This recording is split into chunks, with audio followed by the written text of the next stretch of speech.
Welcome back to another episode of My Strange Addiction. I'm your host, and today we have an interesting topic for discussion. We will be taking a look at the story of a house that ate its owners alive. This is a strange and terrifying tale that has left many people wondering about the dark secrets that can lie within the walls of a home. So let's dive into this chilling mystery. Before we start, make sure to hit that subscribe button so you never miss an upload. And don't forget to like this video if you enjoy these kinds of scary stories.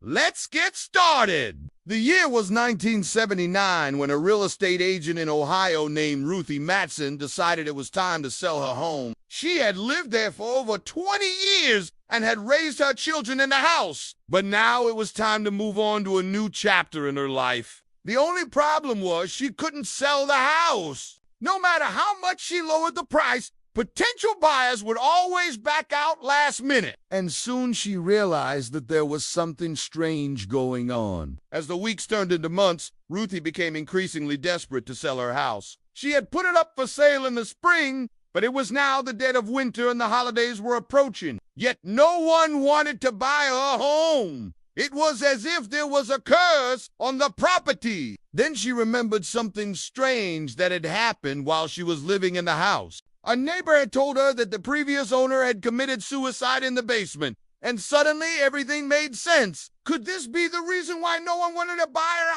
Desperate to sell, Ruthie decided to take matters into her own hands. She called a local psychic named Ronald Pereira to see if he could help her. Ronald was a renowned psychic who had a reputation for being able to solve even the most difficult cases. When he arrived at the house, he immediately felt a sense of unease. He could feel the presence of someone dark lingering in the basement. Despite his apprehension, Ronald agreed to help Ruthie and began his investigation. Using his psychic abilities, Ronald was able to uncover the truth about the house. He learned that the previous owner had taken his own life in the basement after killing his wife and children. The house was filled with the spirits of the family and they were not happy. Ronald explained to Ruthie that the only way to break the curse was to find the bodies of the family and give them a proper burial. With this newfound knowledge, Ruthie was determined to find the bodies and lay them to rest. With the help of Ronald, she began searching the basement and soon they found what they were looking for. The spirits of the family were finally laid to rest and the house was free from its dark past. Relief washed over Ruthie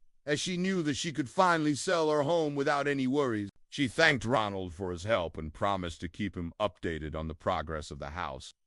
In the coming weeks, Ruthie began showing the house to potential buyers once again. This time, however, she made sure to tell them about its history and the tragic events that had unfolded there. To her surprise, this only seemed to make the house more appealing. People were fascinated by the story and were willing to overlook the darkness that had stained the property. One couple in particular was intrigued by the house and decided to make an offer. They were not afraid of the ghosts that lurked within the walls. And Ruthie was grateful to finally have a buyer. The day finally came when Ruthie handed over the keys to the new owners. As she walked away from the house, she couldn't help but feel a sense of sadness. She had lived there for so long and had so many memories there. But she was also relieved to know that the house would no longer be haunted by the spirits of the family. However, tragedy struck once again when the new owners were found dead in the basement. They had been poisoned by carbon monoxide, and there was no sign of forced entry or struggle. The police were baffled and the town was shocked. How could this have happened?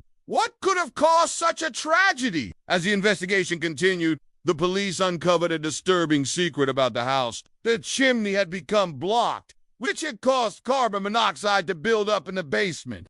This had slowly poisoned the couple, and they had no way out. The tragedy was a shock to the community, and everyone wondered why the psychics hadn't uncovered this danger during their investigation. But, as it turned out, there was a perfectly logical explanation for the tragedy. The couple had chosen to have a fireplace installed in the basement, and this had inadvertently blocked the chimney. It was a simple accident, but one that had deadly consequences. The police were able to determine that the couple had died accidentally, and there was no foul play involved. But this didn't bring back the couple or ease the pain of their families. This tragedy raised many questions about the house. Was it cursed? Was it dangerous? Or was it just a series of unfortunate events? In the end, there were more questions than answers. But one thing was certain. The house had claimed its latest victims. After this tragedy, the house remained empty for many years. No one wanted to live there. It was too much of a risk, and the fear of another tragedy kept people away. However, in recent years, the house has been renovated and is now open to the public as a bed and breakfast. Visitors come from all over to stay in the haunted house and experience its eerie atmosphere. Many claim to have seen the ghost of the family who died there,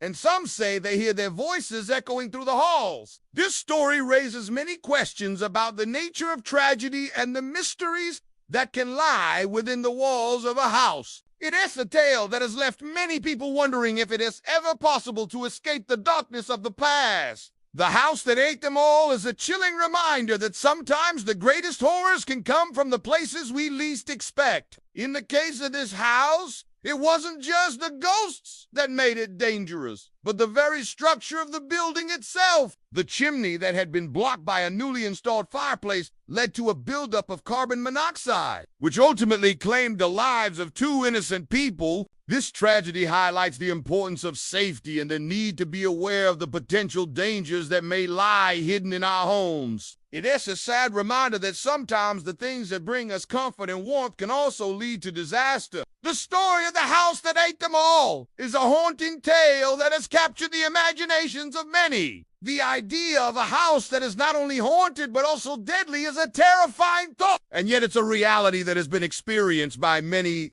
If you think about it, the house didn't eat the family intentionally. It was simply the result of a tragic accident that occurred decades ago. The family had no way of knowing that the chimney was blocked and the carbon monoxide was building up in their home. They were simply going about their daily lives when disaster struck. However, it's also true that the house played a role in their deaths. It was the blocked chimney and the buildup of carbon monoxide that ultimately killed them. In a way, the house was responsible for their deaths. In the end, the story of the house that ate them all is a sad reminder of the fragility of life. It is a story that has captured the imaginations of many and serves as a warning to always be aware of the potential dangers that may lie hidden in our homes.